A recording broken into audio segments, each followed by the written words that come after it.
batela mikombo. Yahweh, Yahweh, benisa mikombo. Yahweh, Yahweh, batela mikombo.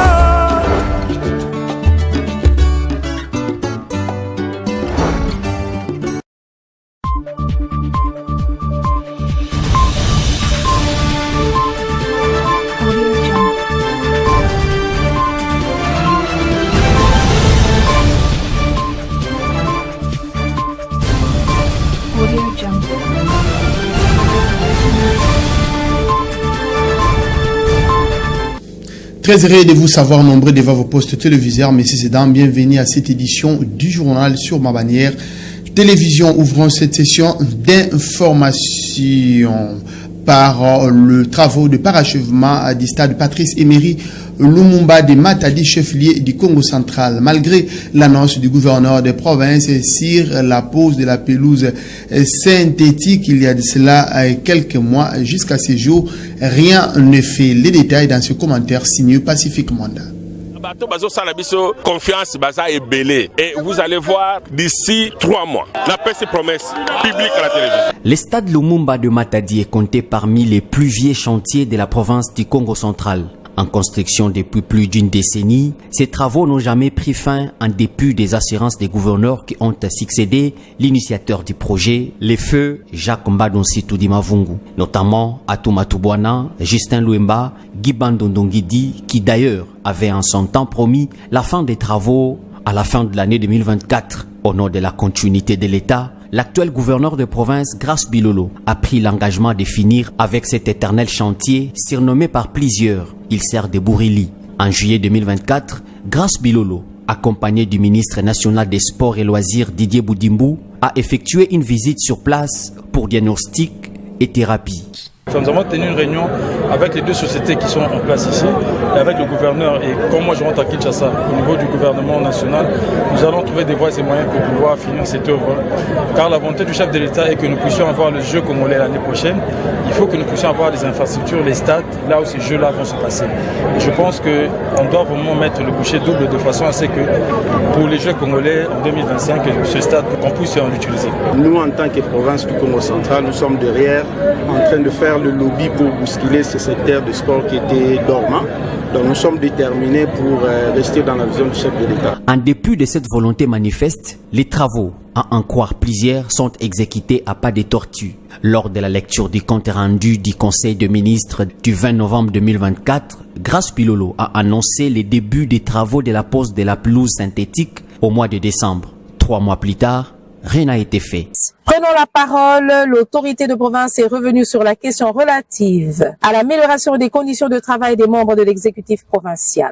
Il a annoncé la pose de la pelouse synthétique au stade Lumumba de Matadi à partir du mois de décembre prochain. L'un parmi les ingénieurs exécutants a à nouveau promis aux sportifs. Nous demandons aux sportifs d'être calmes. Nous sommes en train d'évacuer les débris sur l'aire des Jeux. Dans un bref délai, nous allons commencer avec les travaux d'aménagement. Dans un autre volet, l'inspection générale des finances a dénoncé à l'issue d'une enquête sur les fonds alloués pour la construction de cette bâtisse le présumé détournement d'un montant de plus de 2 millions de dollars américains à charge de la gérante de la société Sodimas Congo et Sahel.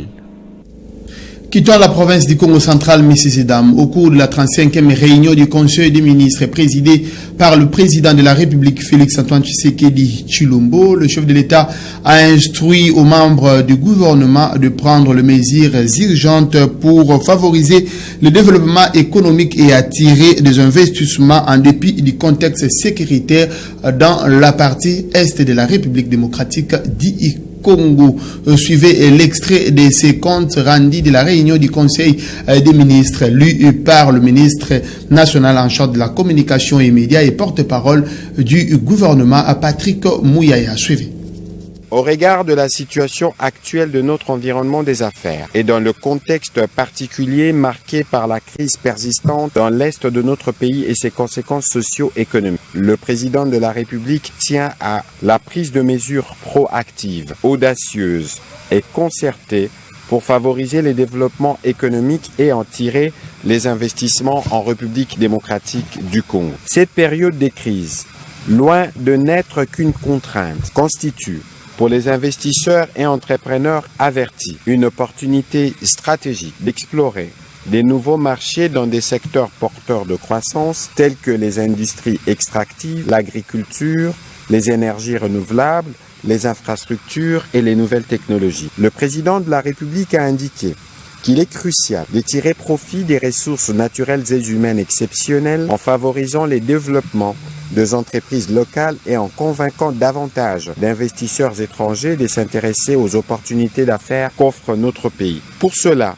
il y a lieu d'accélérer la mise en œuvre des réformes ambitieuses visant l'amélioration du climat des affaires, l'instauration de la transparence et la sécurisation des investissements, tout en assurant une harmonisation efficace des différents textes qui encadrent ces domaines. Le président de la République a insisté pour que les parcours de l'investisseur et de l'entrepreneur soient déblayés d'embûches liées notamment à la multiplicité des structures administratives intervenant dans le processus d'investissement, au poids de la bureaucratie et à l'insuffisance des infrastructures de base afin de rendre les secteurs privés plus compétitifs. Dans cette optique, sous la supervision de la Première ministre avec le concours de son cabinet, le vice-premier ministre, ministre du Plan, le ministre d'État, ministre de la Justice et Garde-Sceaux, les ministres des Finances, le ministre de l'Industrie, le ministre de Commerce extérieur, la ministre de la Jeunesse et Éveil patriotique sont chargés d'engager une réflexion approfondie sur l'opportunité et la réussite d'optimiser nos structures existantes dans l'écosystème économique et administratif.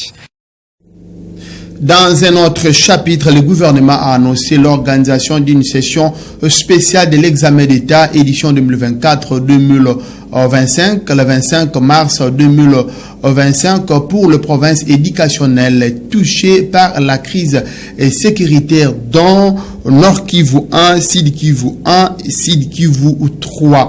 La décision a été scellée au cours de la 35e réunion du Conseil des ministres qui s'est tenue le vendredi 14 mars 2025. Les détails dans ces propos du ministre national des médias et porte-parole du gouvernement Patrick Mouyaya. Organisation d'une session spéciale de l'épreuve préliminaire de l'examen d'État dans certaines provinces éducationnelles. La ministre d'État, ministre de l'Éducation nationale et Nouvelle Citoyenneté, a présenté au Conseil la note d'information relative à l'organisation d'une session spéciale de l'épreuve préliminaire de l'examen d'État 2025 dans les provinces éducationnelles du Nord Kivu 1, Sud Kivu 1 et du Sud Kivu 3 afin de garantir l'inclusivité de tous les candidats. Ainsi, au terme d'une réunion de concertation tenue du 10 au 12 mars avec les inspecteurs provinciaux principaux en charge de provinces concernées, il en est ressorti la décision d'organiser une session spéciale de l'épreuve préliminaire de l'examen d'État 2025 à la date du 25 mars au bénéfice des 619 candidats de 3 provinces éducationnelles précitées. Fini les vacances, les activités parlementaires ont débuté au Parlement. Le plénière d'ouverture de la session ordinaire de mars se sont déroulés ce samedi 15 mars 2025 à l'Assemblée nationale et au Sénat. À la Chambre basse, la crise sécuritaire, la situation humanitaire catastrophique, le gouvernement d'union nationale, les contrôles parlementaires sont là le point qui sont inscrits dans la liste de matières à traiter. Les députés et les sénateurs vont à dater de ces jours reprendre le chemin de l'hémicycle. Autre chose dans ce journal, messieurs et dames, en République démocratique du Congo, les minéraux sont souvent cités comme ceux qui attisent les convoitises et provoquent l'insécurité. Mais pas uniquement, le pays est aussi un gros producteur de cacao et l'Est et c'est dans les sols très fertiles de l'Est que le cacao est essentiellement cultivé. Je vous propose de suivre cet élément de nos confrères de TV5 Monde. Dans cette forêt du territoire de Béni, tout comme dans le reste du Nord Kivu d'ailleurs, la terre est particulièrement fertile. Trop peut-être face à l'appétit dévorant des groupes armés implantés dans la région. Nous cultivons nos champs avec la peur d'être massacrés car le cacao est très convoité, que ce soit par les rebelles ou même par nos soldats. Ils veulent tous du cacao.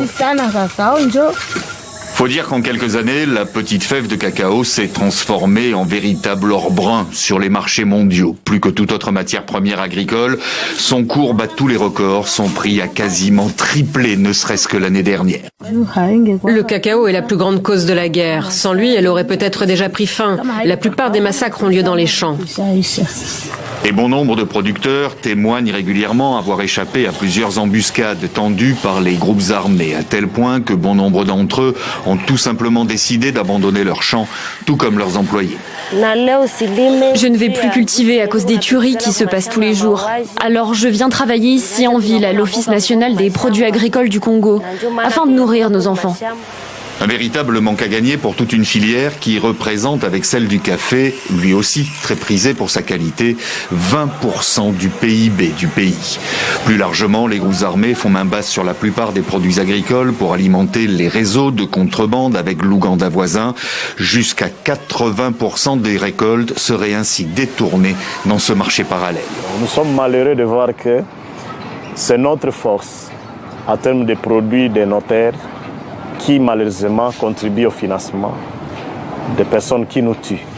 Plusieurs ONG dénoncent régulièrement le manque de contrôle dans un pays où la corruption est endémique.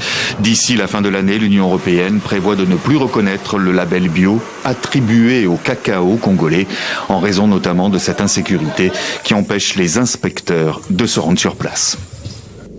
Qui commence bien, finit bien, messieurs et dames. Nous sommes arrivés à la fin de cette édition du journal. Merci de l'avoir suivi et surtout bonne suite des programmes chez vous. Au revoir.